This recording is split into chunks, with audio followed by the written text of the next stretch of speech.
Kejaksaan Tinggi Sulawesi Tenggara menetapkan inisial HP yang merupakan Direktur PT Kurnia Mining Resource atau KMR sebagai tersangka dalam kasus korupsi pertambangan di Kabupaten Kolaka Utara. Kejaksaan Tinggi Sulawesi Tenggara Kejati Sultra kembali menetapkan satu tersangka baru dalam kasus tindak pidana korupsi pertambangan ore nikel di Kabupaten Kolaka Utara. Tersangka berinisial HP merupakan Direktur PT Kurnia Mining Research atau PT KMS. HP ditetapkan sebagai tersangka usai menjalani pemeriksaan sebagai saksi dalam kasus penyalahgunaan wewenang penerbitan izin sandar dan berlayar kapal pengangkut ore nikel menggunakan dokumen PT Amin melalui terminal khusus jeti milik PT KMR dan beberapa jeti lainnya. Dalam konferensi pers di depan sejumlah wartawan, Kepala Seksi Penerangan dan Hukum Kejati Sultra Abdul Rahman mengatakan, sebelum ditetapkan tersangka, HP telah menjalani beberapa kali pemeriksaan sebagai saksi.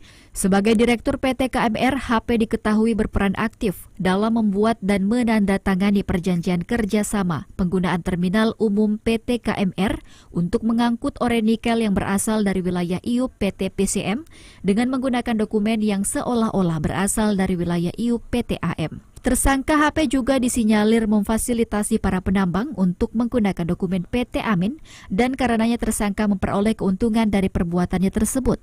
Akibat perbuatan tersangka mengakibatkan terjadinya kerugian negara yang mencapai sekitar 100 miliar rupiah.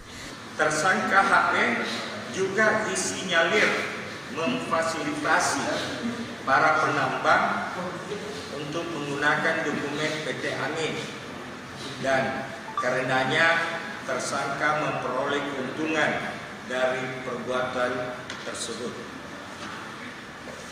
Di sini tersangka disangka melanggar pasal 2 ayat 1, pasal 3, pasal 5, contoh pasal 18 Undang-Undang Nomor 31 Tahun 99, contoh Undang-Undang Nomor 20 Tahun 2001 tentang perubahan atas Undang-Undang Nomor 31 Tahun 1999 tentang pemberantasan tindak pidana korupsi, contoh pasal 55 ayat 1 ke 1 KUHP, contoh pasal 56 KUHP, contoh pasal 64 ayat 1 KUH pidana.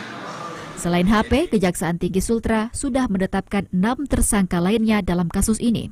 Muhammad Idris Nangka, TVRI Sultra, melaporkan.